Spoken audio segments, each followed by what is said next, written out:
Por isso, se você pode, faça a sua doação. Esses bebês esperam por você. Qualquer quantidade doada pode salvar vidas. Doe leite materno. Ajude quem espera por você. Informe-se no banco de leite humano mais próximo. Saiba mais em saude.gov.br/doação de leite. Ministério da Saúde, Governo Federal. Ninguém da família pensava que a Deg iria levar a nossa filha. Eu cuidava da minha casa, o vizinho cuidava. E pelo mosquito minha filha se foi. Eu sei que todo ser humano vai morrer um dia, mas por descuido. Com ações simples, podemos combater o mosquito, para que histórias como a do Inácio Bezerra não se repitam. Saiba mais em saude.gov.br/combate a Aedes. Ministério da Saúde, Governo Federal. Rádio Unaerp. Rádio Unaerp. Entrevista. Boa noite, ouvintes. Aqui é a Tainá Lourenço, ao vivo da Rádio Unaerp. Estou aqui com os meus companheiros de mesa, a Laís Garcia, o Thiago Firmiano e a Helena Caroli. Boa noite. Boa noite, gente. Boa noite. Bom, nessa noite nós vamos entrevistar o Marcos Brambila. Ele é editor-chefe do programa jornalístico Balanço Geral da emissora Record. Boa noite, Marcos. Boa noite. Obrigado pelo convite, tá? Estou à disposição de vocês, hein? Nós que agradecemos. Bom, nós queremos começar ouvindo sobre a sua formação no jornalismo. Me formei aqui na Unaerp, como vocês estão se formando, né? E numa época em que o jornalismo ainda tínhamos poucas escolas de jornalismo, né? Eu acho que Ribeirão Preto na época era só a Unaerp.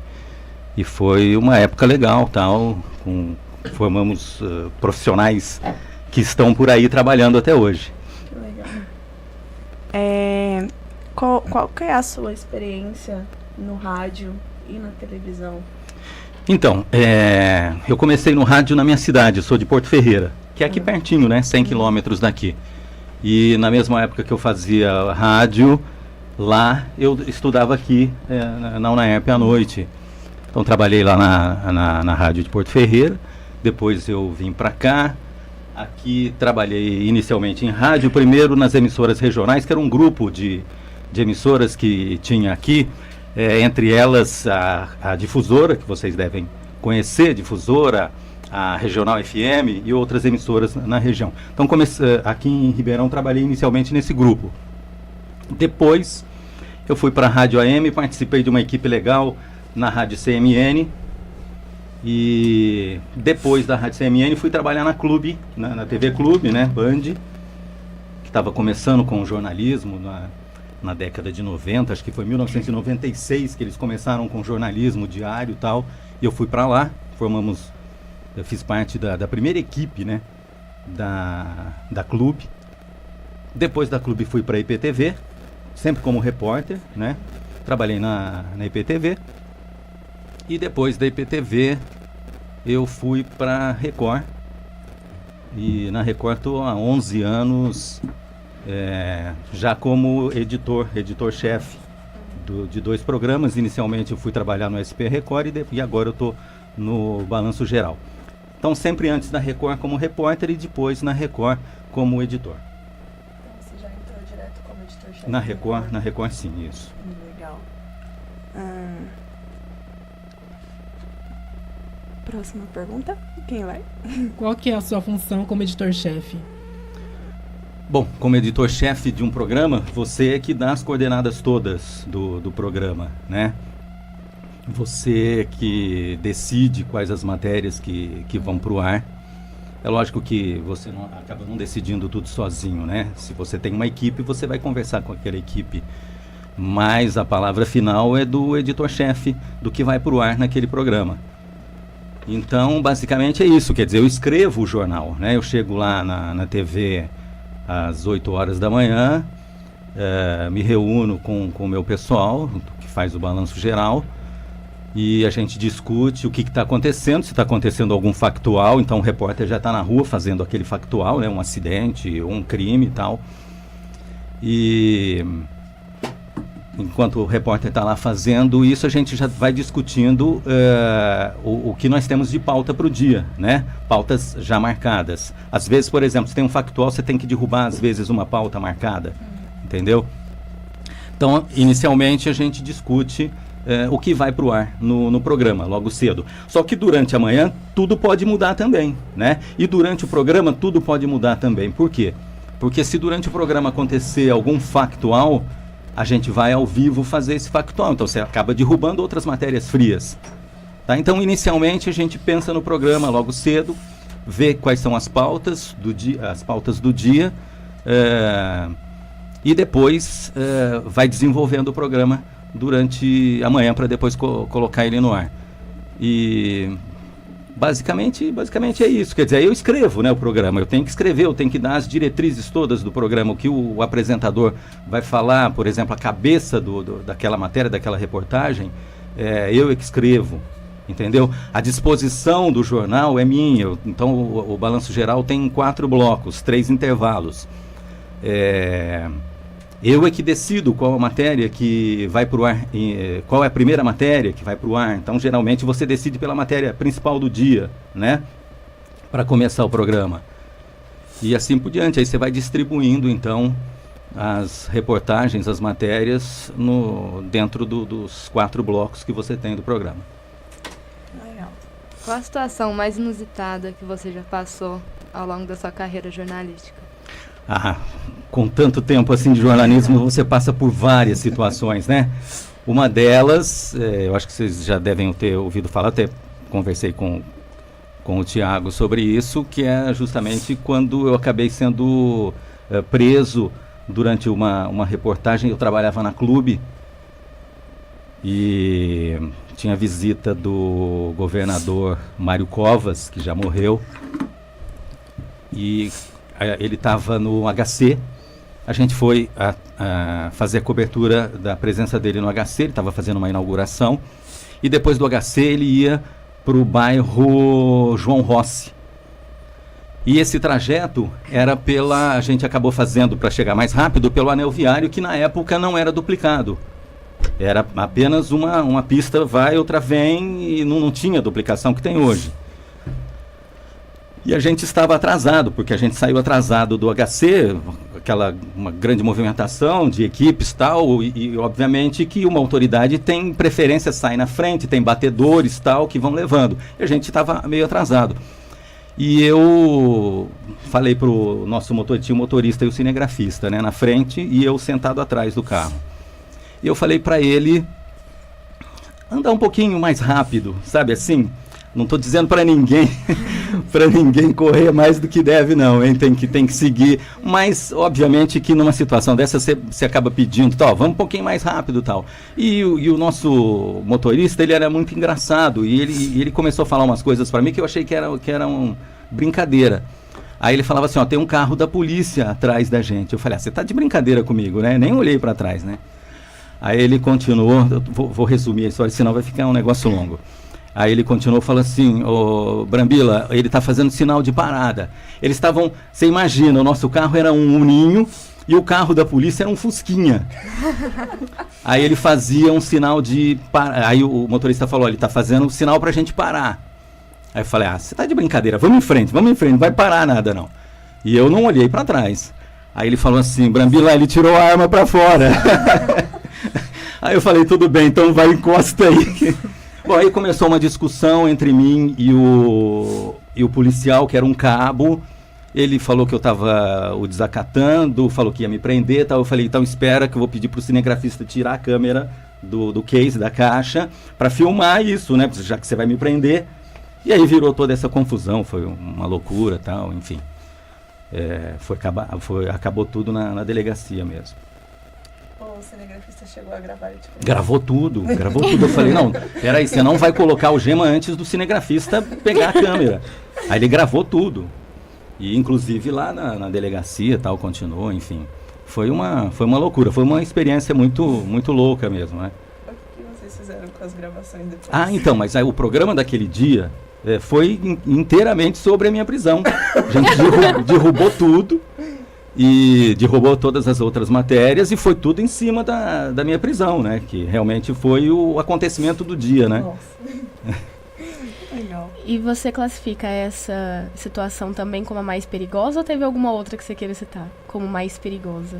Ó, essa eu acho que foi perigosa porque você não sabe às vezes o que passa na cabeça de uma pessoa como essa que mesmo sendo um policial que tem experiência, para que parar um carro de reportagem? Ele está vendo que é um carro de reportagem, não é? Sim. Então não tem nenhum bandido ali dentro. Então eu acho que isso a gente tem que tomar muito cuidado. Mas eu tive outras situações, tem situação, por exemplo, de às vezes você está fazendo uma passagem numa rua onde antigamente, você está vendo como a situação hoje em dia é mais calma nessa cidade? Antigamente existia um grupo de extermínio em Ribeirão Preto e policiais estavam envolvidos. Então a gente tinha homicídio assim, dia não, em Ribeirão Preto. Eram mais de 250, 300 homicídios no ano quase. Em Ribeirão Preto. Então realmente era uma situação muito grave nos anos 90. E um dia eu estava fazendo uma reportagem sobre alguns crimes que aconteceram e eu estava fazendo estava na IPTV.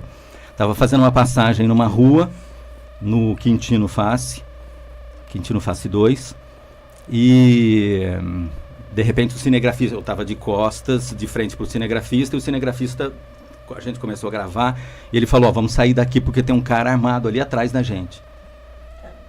Então, aí você não grava nada, né? Você cai fora e pronto, entendeu? Vai gravar em outro lugar, mais longe, tal, na outra esquina, porque realmente é perigoso. Fora os riscos que você corre nas estradas, por exemplo, né? Teve um fato, assim, muito grave que aconteceu, eu estava trabalhando à noite na IPTV também, voltando... Eu não sei se acho que era Ituverava, sei lá, alguma cidade aqui pela Anhanguera, indo aí na direção de Minas. E simplesmente a gente olhou para frente, eu e o motorista, e o cinegrafista, né, que dirigia o carro, e ele falou assim, nossa, não parece que aquele carro está vindo... E a Anhanguera é pista dupla, né? Parece que aquele carro tá na nossa pista. Eu falei, não pode ser, né? Porque se o cara tá vindo de lá, ele tem que estar na pista. Você imagina que ele tá na pista do outro lado, né? Na pista contrária. Indo em direção ao interior e a gente voltando para Ribeirão. Aí esse carro ia se aproximando, de repente, ele estava realmente na nossa pista. Ele estava na pista da esquerda, a gente na pista da direita.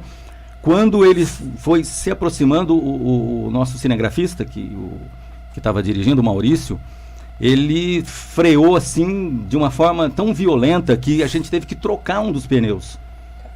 Porque parecia que o pneu estava quadrado.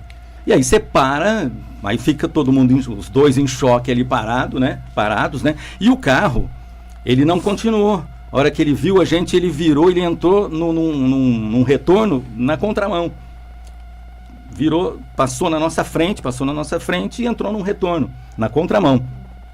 E a gente brecou, parou no acostamento, e ali você fica em choque naquele momento, quer dizer, podia ter batido de frente com a gente.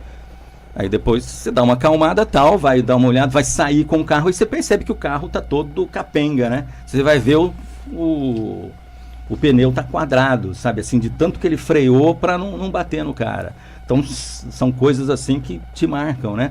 Uma outra situação, estou falando demais, né? Não. Uma outra situação que eu me lembro agora foi, eu estava voltando de uma cidade ali não sei se era Pitangueiras, não sei se era Bebedouro, e no pedágio de Sertãozinho, o cinegrafista, né, o motorista, ele passou direto, não reduziu a velocidade, de forma que a cancela abrisse.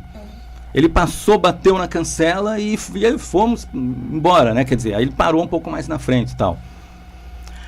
Aí no dia seguinte, o nosso chefe, o gerente de jornalismo lá da IPTV, me chamou e falou assim, você viu essas fotos aqui? Eu falei, não. Aí ele me mostrou as fotos, eu com as mãos assim para cima, assustado. Porque quando você passa no pedágio, fotografa o carro, né? Uhum. E eu estava agachado, eu estava com a cabeça baixa, assim, escrevendo um off. E na hora que ele passou numa velocidade não permitida ali, acima de 40 por hora, a cancela não abriu. E eu levei um susto e levantei e falei, nossa, o que você está fazendo, né? E de repente aquilo saiu, as fotos saíram comigo assim assustado e tal, né? Esse é um outro fato que... E depois no outro dia na redação, né, todo mundo dando risada, o diretor me chamou lá e falou, pô, você viu aqui e tal, essas fotos? Eu falei, não tinha visto. Essa é uma outra história. Que depois é engraçado, né? Mas na hora se leva um susto muito grande, né? O jornalismo acaba sendo uma profissão gratificante às vezes. Como repórteres e jornalistas, nós lidamos constantemente com emoções muito fortes em algumas matérias que nós cobrimos. E quando a gente faz cobertura de acidente, morte e tantos outros fatos que nos abalam como humanos. E a minha pergunta é, como que o senhor lidava ou lida ainda hoje com essas emoções? Como não deixar transparecer elas para o público? Porque a gente tem que estar sempre centrado, sempre muito, muito sério em frente às câmeras. Isso é assim, com o tempo você vai adquirindo experiência e você vai se acalmando mais, mas quando você está no começo da profissão, você se assusta com muitas coisas, né? E você leva um choque, às vezes, e dependendo do meio que você está trabalhando, por exemplo, se você está trabalhando em rádio, você vai transmitir aquela notícia ali ao vivo, às vezes você passa a emoção. E é necessário você passar alguma emoção. O que você não pode é se envolver inteiramente naquilo, mas eu acho que é importante você passar alguma emoção. Somos seres humanos, quer dizer, não dá para você não se envolver com aquilo. Você se envolve. Mas com o tempo você vai conseguindo separar um pouco as coisas e as coisas mais tristes que acontecem, às vezes você acaba deixando ali. Quando você vai para casa, você acaba esquecendo. Com o tempo, né? Com a experiência. Mas eu lembro que no começo da carreira eu ia para casa, eu ficava muito mal em algumas situações e aquilo ficava assim, eu não dormia direito, tal. Acidentes muito graves, entendeu? Às vezes alguma situação envolvendo criança, então você fica muito chocado mesmo e não tem como você não passar. Agora, quando é televisão, primeiro você está colhendo todas as informações tal, e aí é que você vai escrever o seu texto e vai fazer uma passagem, você já está um pouco mais tranquilo, né? Mas quando você está no calor daquilo, eu me lembro quando eu trabalhava em rádio e eu estava aconteceu um acidente e foi uma das primeiras participações minhas nesse programa tal, na rádio que eu estava trabalhando, e eu realmente senti que depois eu fui ouvir tal, o que eu fiz, e eu senti que eu passei assim, que eu fiquei um pouco desesperado demais, né? Aí você vai se controlando com o tempo tal, mas eu acho que isso inicialmente é natural. Então, por exemplo, não que seja uma coisa ruim a gente se abalar um pouco, sentir alguma coisa por algo que a gente está noticiando. Porque, por exemplo, a gente vê diversas vezes a Sandra Nemberg, que é âncora do Jornal Hoje, diversas vezes a gente já viu ela mostrando sentimentos, né? no telejornal. Então não que isso seja uma coisa ruim, então. Não, eu não vejo como uma coisa ruim. Eu acho que você tem que tomar cuidado para passar a notícia de forma correta e no sentimento que você está passando ali, você não confundir as coisas. Mas eu acho que um sentimento tem que ser passado, não tem como. Você está vendo uma tragédia, você vai ficar sério de uma forma como se nada tivesse acontecendo, passando uma informação. Não é assim, né? E acho que isso é importante até para o telespectador. E o telespectador, hoje em dia, ele percebe essas coisas. Ele não quer mais ninguém seco no ar. Eu sinto dessa forma. Eu acho que, e até com o evento da internet, você percebe isso, né? Essa interação que existe. Você percebe que ninguém quer mais saber de alguém quadradinho lá apresentando um telejornal. Né? Há necessidade de você falar alguma coisa, de você interagir, desde que você não interfira na notícia. Qual foi a cobertura mais difícil que você teve que fazer, ainda falando nesse mesmo contexto? Não sei, não lembro assim de uma cobertura difícil. Tem algumas coisas assim que são trágicas, né? Que realmente deixam você abalado. E tem algumas outras coisas que são difíceis de fazer. Como, por exemplo, eu gosto muito de política. E eu, na Clube, por exemplo, na IPTV não, porque na IPTV é mais difícil, você tem que fazer o que te mandam e não dá para você ficar escolhendo pauta. Mas na Clube eu tinha mais preferência para fazer coisas de política e eles me colocavam nisso. Então, às vezes tem político, por exemplo, a presença de um presidente da República em Ribeirão Preto. É difícil de você conseguir falar com o presidente, porque está toda a imprensa em cima. Entendeu? Então, numa AgriShow, quando o presidente era o Fernando Henrique Cardoso, eu consegui entrar onde ele estava fazendo o discurso dele, um local fechado lá na AgriShow. E depois eu entrei sozinho, sem microfone, o cinegrafista já estava lá. Aliás, o microfone estava com o cinegrafista, ele entrou primeiro. E depois eu consegui entrar onde estava o presidente sem o microfone. E quando ele desceu da formação da mesa para sair e visitar a AgriShow, eu consegui chegar nele com o microfone e fazer algumas perguntas para ele. Só eu fiz isso. Ninguém mais fez. E isso é uma coisa difícil, não é fácil você fazer isso. É o presidente da República, você entendeu? Então, você tem que ter um pouco de... Você tem que ter aí 70% de transpiração e uns 30% de inspiração, ir lá e tentar fazer, entendeu? Acho que isso é um diferencial que você tem que buscar na sua carreira. E aí, isso deu uma repercussão na cidade. O gerente de jornalismo da IPTV na época ligou para o nosso gerente na Clube, perguntando, porque a gente estava anunciando uma entrevista exclusiva com o presidente. E ele ligou, o pessoal lá da IPTV ligou para o nosso diretor na Clube, perguntando, mas como que vocês conseguiram essa entrevista, né? E eles estavam desesperados, porque há um desespero realmente por parte da concorrente quando você tem alguma coisa exclusiva, né?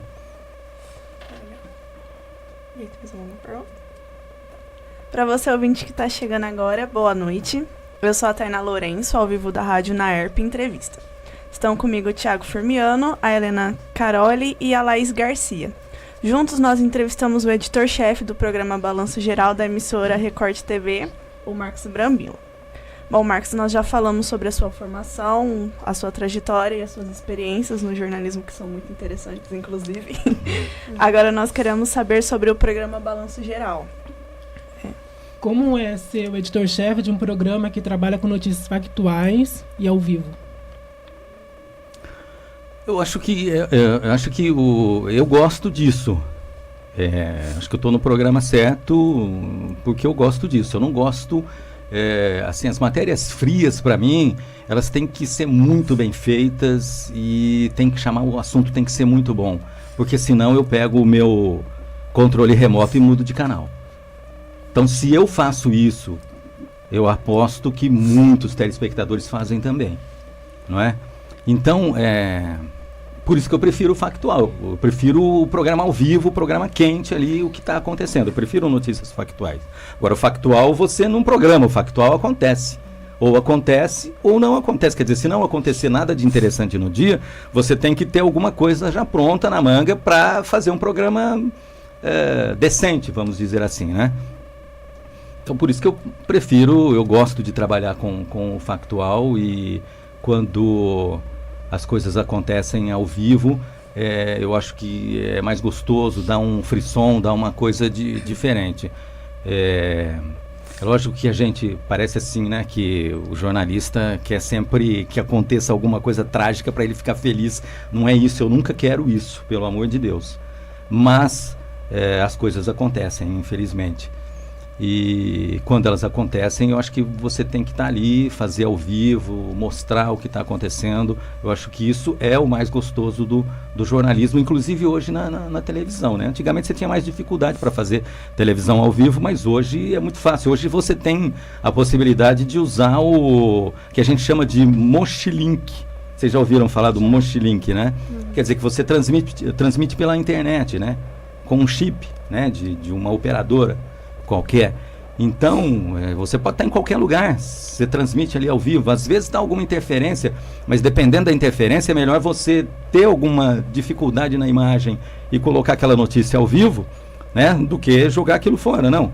Se a notícia vale, mesmo que você tenha algum probleminha na imagem, vale você dar aquela notícia. Mas geralmente, hoje a internet está bem melhor, né, então geralmente você tem qualidade de imagem, então eu acho legal você fazer sempre as coisas ao vivo. A gente entra com sempre assuntos ao vivo de São Carlos, todo dia, de Ribeirão Preto, de Franca, enfim, a gente tem essa condição de colocar essas notícias ao vivo. Eu peço até perdão pela ignorância, mas você poderia explicar o que é o Mochilink? Então, o Mochilink é como é a transmissão ao vivo, né? Você coloca lá o repórter ao vivo no ar, através de um chip de celular, é um equipamento. É que na verdade a gente fala Mochilink porque esse equipamento vai dentro de uma mochila, tá? Mas é um equipamento que você coloca dentro da mochila só para você resguardar o equipamento. Mas é um aparelhinho simples, pequeno. Você não pode fazer uma transmissão, uma live pelo celular, é a mesma coisa, só que você vai acoplar, é um equipamento um pouquinho maior, que você vai ligar e que tem um chip dentro, como se fosse um smartphone, um telefone celular, ele é um pouquinho maior, tem o chip do celular ali dentro, então você vai usar uma operadora, normalmente, e isso vai estar ligado na câmera. O cinegrafista segurando aqui, com a mochilinha nas costas, e como se você, ao invés dele estar com o celular na mão, ele está com a câmera na mão. E o repórter com o microfone transmitindo aquilo ao vivo, que está rolando ao vivo, uma notícia ao vivo, entendeu? Não sei se deu para entender. Deu? Sim. Bem legal. E como é feita a cobertura dos acontecimentos no Balanço Geral? Então, a gente pretende sempre fazer tudo ao vivo, né? Você, como eu falei no início, você programa algumas coisas, tá, logo no início da manhã, e depois pensa nos factuais, no que está acontecendo de factual, tal, as matérias mais frias, né, que já estão prontas, gravadas, que às vezes você deixa sempre alguma coisa do dia anterior pronto, tal, porque afinal de contas você tem um programa longo, então você precisa ter sempre algumas matérias frias já prontas, guardadas, para você lançar a mão, né? Agora, a nossa ideia realmente é de sempre... E também quando você tem que imaginar, assim, não sei se vai acontecer algum factual durante o programa, então você tem também que marcar algumas entradas ao vivo com antecipação. O que é fácil de marcar com antecipação? Por exemplo, um exemplo prático. Essa semana a gente mostrou uma passarela ali na Avenida Francisco Junqueira que está com rachaduras sobre o córrego Retiro Saudoso. Então você vai lá, manda o repórter lá, já está marcado com uma pessoa, aí a interação com o telespectador. Um telespectador mandou para o nosso WhatsApp essa reclamação dizendo, olha, essa passarela está perigoso passar por cima dela aqui, porque ela pode cair a qualquer momento, tem uma rachadura. Aí a gente vai e liga para esse telespectador, marca com ele, ele vai lá no local e você mostra o problema e conversa com a pessoa que está reclamando e cobra a prefeitura. Isso é uma forma de você fazer uma movimentação ao vivo no programa, alguma coisa marcado. Se acontecer um factual, você derruba aquilo, liga pro cara, não vai dar pra gente fazer hoje, vamos marcar para outro dia, porque está acontecendo um factual, um acidente, sei lá, alguma coisa assim, e você vai pro acidente e remarca depois aquela história da passarela, né? A cobertura vai sempre de acordo com os pontos de vista da linha editorial? Você tem que seguir a linha editorial da emissora, né? Tem algumas coisas que você, depois quando você entra, você acaba sabendo exatamente qual é a linha editorial da emissora. Você tem que seguir algumas coisas, obviamente, mas a gente tem, no Balanço Geral, a gente tem muita liberdade, tá? É muito difícil de chegar a alguma coisa assim, não coloca isso no ar por causa disso ou daquilo, tal. Acontece, pode acontecer, porque Você é funcionário e tem um chefe atrás de você, tem um gerente, tem um diretor e tem a diretriz que vem de São Paulo também, né? Da rede. Então, na verdade, você tem que seguir a linha editorial da emissora. Mas a gente tem uma boa liberdade para fazer o jornalismo ali na Record. E como é feita a cobertura de notícias policiais? Notícias policiais, tem algumas coisas assim que eu chamo de policinha. Policinha eu não gosto de fazer. O que é policinha? A gente brinca na redação sobre policinha. Policinha é um cara lá que foi preso com alguns gramas com algumas pedras de crack, alguns gramas de maconha e tal. Isso não é legal você ficar fazendo, né? Precisa ter um ingrediente a mais em cima disso. Se tiver alguma coisa dentro dessa notícia que chame atenção, então, mas só que essas pedras de crack foram encontradas dentro de um ursinho de pelúcia, por exemplo, que é do filho do cara, ele guardava dentro do ursinho de pelúcia, a criança brincava com esse ursinho e tinha droga lá dentro, tal. Então isso já chamou atenção. Agora, se for pura e simplesmente o que a gente chama de policinha, né, no nosso jargão lá, só alguns gramas de maconha que foram apreendidos, acho que não vale a pena você dar. É o trabalho da polícia, não estamos dizendo que o trabalho da polícia é policinha. Eu estou dizendo que isso é uma notícia que a gente chama de policinha, quer dizer que é uma notícia muito fraca, né, que não vale a pena você divulgar. Então, eu acho que o mais importante são operações que a polícia faz, são crimes graves, como crimes de latrocínio, por exemplo, né? Roubo seguido de morte, isso é muito grave. Isso, a gente tem que fazer uma cobertura séria. Crimes, feminicídio, por exemplo, a imprensa, a grande imprensa hoje em dia, não sei se vocês perceberam, mas os grandes telejornais estão falando muito sobre feminicídio. Então isso é importante. Você não pode deixar de dar esse tipo de informação, mesmo porque é uma forma de alerta até, né? Para que as mulheres se sintam mais protegidas e também para que as autoridades protejam mais, saibam, e a justiça também, né? Trabalhem no sentido dessa proteção, né? Porque tem tantas leis, né? Lei Maria da Penha e tal, e na verdade às vezes mesmo com uma medida protetiva, a mulher não consegue se livrar de, às vezes, ser espancada pelo ex-marido, pelo ex-namorado, né, que acha que é dono da mulher, não é?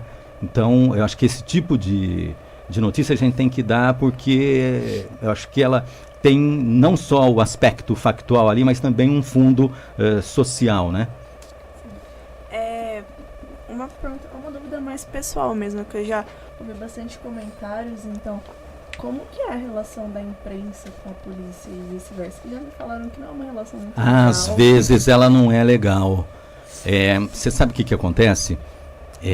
Às vezes a polícia quer que a gente divulgue da forma deles. Eu acho que a imprensa não pode se submeter à polícia, não é? E às vezes eles querem também que a gente divulgue algumas coisas que eu chamo, por exemplo, de policinha, coisinha pequena, tal, e a gente também não quer. Mas ao mesmo tempo no interior é muito complicado você também bater de frente com a polícia, não é? Porque, enfim, cidade, mesmo assim, Ribeirão sendo uma cidade com 700 mil habitantes, ainda é pequena para que você não tenha um bom relacionamento com a polícia, entendeu? Eu acho assim, você nunca tem que se submeter a ninguém, não é? Você tem que dar a notícia da forma que ela é. E se há envolvimento de policiais, você tem que divulgar, você tem que falar que o policial está envolvido naquilo e tem que divulgar, não tem jeito. Eu acho que o comando da polícia, e parece que o comando da polícia tem entendido isso, que a gente não pode misturar as coisas, né? Quando a polícia está envolvida, tem que ser dito. Né? E quando a polícia faz um trabalho sério, tem que ser dito também. Muito obrigada. Como que é a política de colaboração para o programa? Então, Você diz em que sentido? Colaboração do telespectador? É interna mesmo. De que forma Com que a você, gente... é. De que forma que todo mundo trabalha ali para montar. Então, assim, a gente chega logo cedo, vejo o que está acontecendo, vejo com os produtores o que tem marcado, o que a gente tem, se tem matéria marcada, vejo o que tem do outro dia, que foi feito à noite, alguma matéria que tenha sido feita à noite. Vejo o que dá para aproveitar do dia anterior, do que foi pro ar no SP Record, se dá para a gente atualizar alguma notícia que saiu no SP Record. E é isso, quer dizer, você tem que trabalhar sempre ali em conjunto, com todo mundo, vendo o que vai rolando durante a manhã e escrevendo o jornal. Acho que basicamente é isso, sempre todo mundo junto e de olho no que está rolando naquela manhã, para que você não perca a notícia, né? Então a gente pode dizer que a linha editorial é feita de maneira participativa.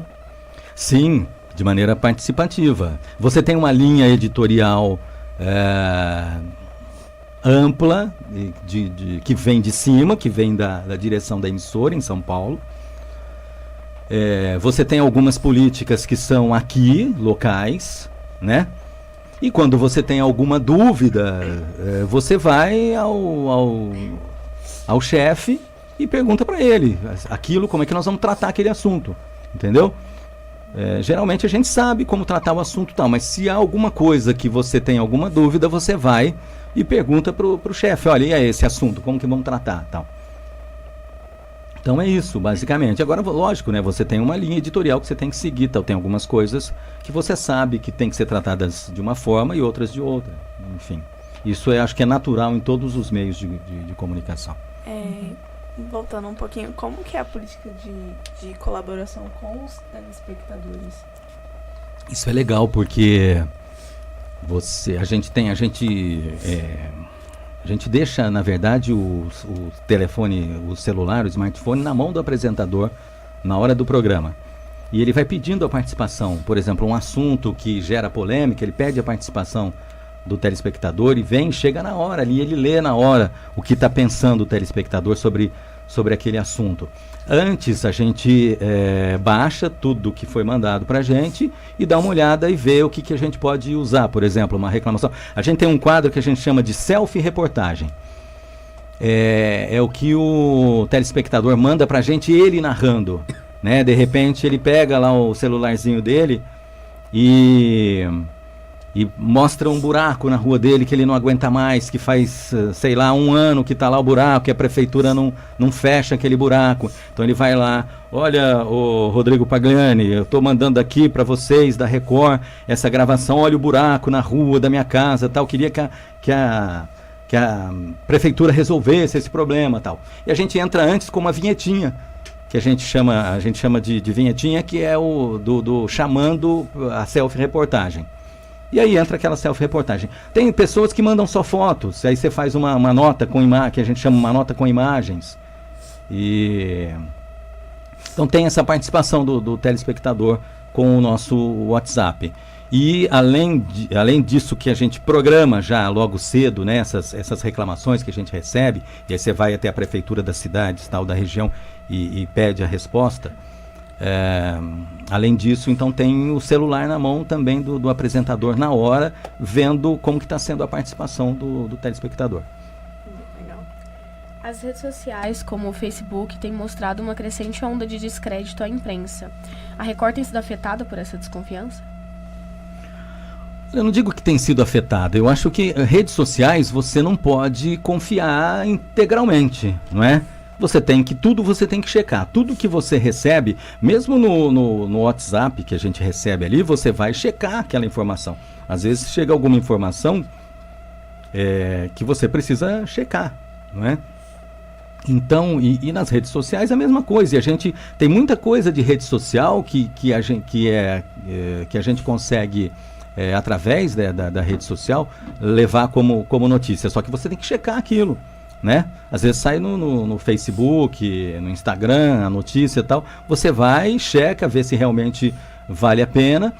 aliás, se é realmente verdade aquilo, e pede autorização para usar aquelas imagens e vê com as outras partes qual é a posição de cada um e coloca no ar. Você nunca pode, de forma nenhuma, pegar alguma coisa que esteja numa rede social e colocar diretamente no ar, sem checar aquilo, não é? Então, os meios de comunicação, eu acho que assim, televisão, rádio, não podem, se fazem uma apuração séria, não podem ser afetados nesse sentido, de dar uma informação errada, não é? Por meio das redes sociais. Então, se você checar tudo, você não dá a informação errada. Porque tem muita coisa que é fake, obviamente, hoje em dia, né? Hoje, a gente tem ouvido muito, nós que estamos cursando jornalismo ainda, a expressão pós-verdade, que é aquela que a pessoa sabe que um assunto é uma mentira, e mesmo assim ela escolhe acreditar nessa mentira. Às vezes ela nem sabe, mas toma como uma verdade. Como o senhor tem bastante experiência no jornalismo, a minha dúvida é, o senhor já viu antes um período semelhante a esse, onde as pessoas sempre brigaram muito com a mídia, eu acho. Então, mas uma semelhança com o que está acontecendo hoje, com o período anterior, o senhor vê isso? Não sei, é mais difícil, né? Porque em períodos anteriores a gente não tinha redes sociais, né? Não sei assim, mas sempre tem, né? Sempre tem, né? Mas assim, eu não me lembro assim de um exemplo prático. É que a gente viveu, o que acontece hoje no Brasil é o seguinte: a gente viveu um período, e quando eu estava fazendo faculdade aqui, a gente estava no fim da ditadura. E a gente viveu um período de muita repressão. Depois, com a abertura, quer dizer, aí todo mundo acha que pode tudo, não é? E isso vale para a imprensa também. E agora com as redes sociais, mais ainda, né? Então há uma discussão violenta, às vezes, sobre alguns assuntos que você precisa tomar muito cuidado, né? E a gente que é jornalista, vocês que são estudantes vão ser jornalistas, a gente tem que tentar manter o máximo possível de isenção em tudo, levantar todas as informações, ouvir todos os lados, todo mundo envolvido, para que a gente não faça, não divulgue alguma coisa errado, né? Então, eu acho que essa é a nossa função. A gente não pode, a gente tem que, o máximo possível, tentar acertar, nunca errar, não é? Boa noite, ouvintes. Eu sou a Tainá Lourenço. Nesse momento, eu e os meus companheiros de mesa estamos entrevistando o editor-chefe do programa Balanço Geral da Record TV, Marcos Brambila. A próxima pergunta é do Thiago. Além da TV, quais são as outras plataformas que o conteúdo da emissora que o senhor trabalha é veiculado? Então, além da TV, a gente veicula nosso material no Facebook, no Instagram, enfim, mais mesmo dentro da internet, né? Televisão e essa ferramenta que hoje em dia é importantíssima para você divulgar o seu trabalho, que é a internet, né? Que são as redes sociais, né? O senhor tem uma média de qual o alcance dessas plataformas? O alcance, você diz em que sentido? Quantidade de pessoas. De quantidade de pessoas? Então, na verdade, assim, eu não trabalho diretamente com essas plataformas, com as redes sociais, né? Não tenho como te dizer exatamente. O que eu tenho, o meu trabalho mais diretamente é no programa, é na TV. E a gente sabe que tem um pessoal que cuida dessas redes sociais. Então eu não tenho essa informação. Mas e também na televisão, assim, hoje em dia no interior é muito difícil de você medir. Em São Paulo você tem como medir o Ibope minuto a minuto, porque são aparelhos ligados que são colocados nas residências, atrás do aparelho de televisão, atrás da televisão. O Ibope vai nas casas com autorização, né, dos moradores, e instala um aparelhinho lá. E esse aparelhinho vai medir, quer dizer, provavelmente é a forma mais correta de se medir a audiência, porque o telespectador esquece daquilo, né? E ele vai botar nos canais que ele quiser ali à vontade e tal, sem estar preocupado com aquilo, com esse aparelhinho que está medindo a audiência minuto a minuto. Então, por isso que em São Paulo existe uma loucura dentro das redações, tanto na Record como na Globo, no SBT, porque eles sabem, quem está por trás das câmeras ali sabe exatamente qual é a audiência da Globo naquele momento, a audiência da Record e a audiência do SBT e das outras emissoras, entendeu? Então existe uma loucura muito grande. Às vezes um assunto está aumentando a audiência daquele programa, eles aumentam o tempo daquele assunto, porque você tem a medição ali minuto a minuto do Ibope. Aqui no interior a gente não tem isso, você tem que comprar o Ibope que vai ouvir as pessoas na rua ou em casa, entendeu? Um caderno enorme que vai fazendo um monte de pergunta. Hoje em dia ninguém está mais interessado em ficar respondendo perguntas do Ibope, né? Então, nem sempre você tem a realidade da audiência nessa forma de medir, né? Com o Ibope vindo uma vez por ano em Ribeirão Preto, as emissoras têm que pagar essa pesquisa, e aí vai lá alguém que com um caderninho na mão, quer dizer, hoje em dia não é mais caderninho, ele vai com uma maquininha, né, e vai respondendo ali, já vai direto, tal, já vai computando tudo, enfim. Mas é assim que se faz no interior, que está errado, tem que mudar isso, tem que ser como em São Paulo, né, que você tem de minuto a minuto a audiência. Então esse é um problema ainda a ser resolvido aqui no interior de São Paulo. E como que está o mercado de trabalho no jornalismo em Ribeirão Preto e região? E agora? Não tá fácil, né? Não tá fácil. Sabe por quê? Cada vez a gente tem menos postos de trabalho, infelizmente.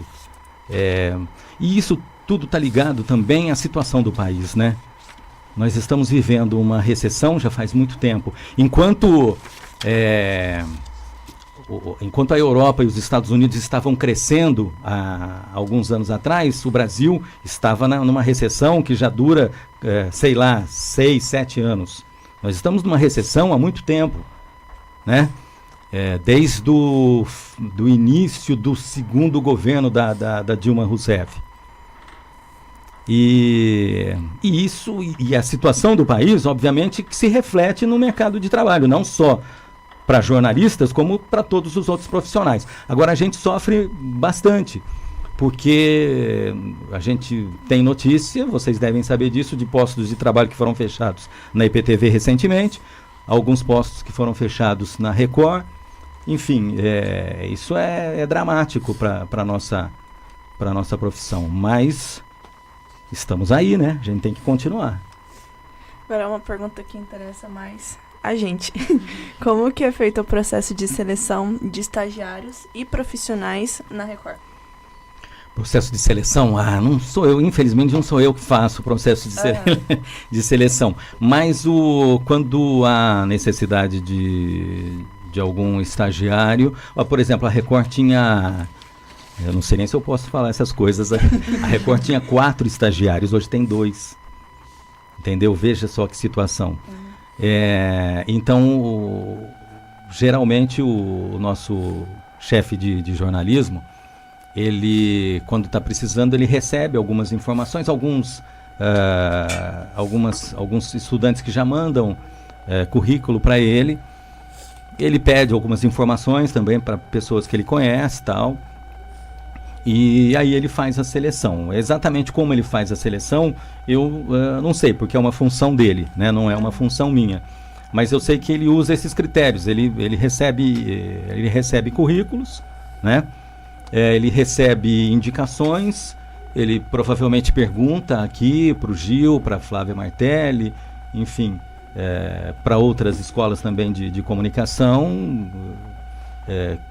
Geralmente há algumas indicações e também pessoas que vão, todo dia tem gente levando currículo, entendeu? Não só profissionais já formados, como também estagiários, estudantes que estão querendo estágio. Mas a seleção, especificamente a forma de fazer a seleção, é um critério dele que eu realmente não sei.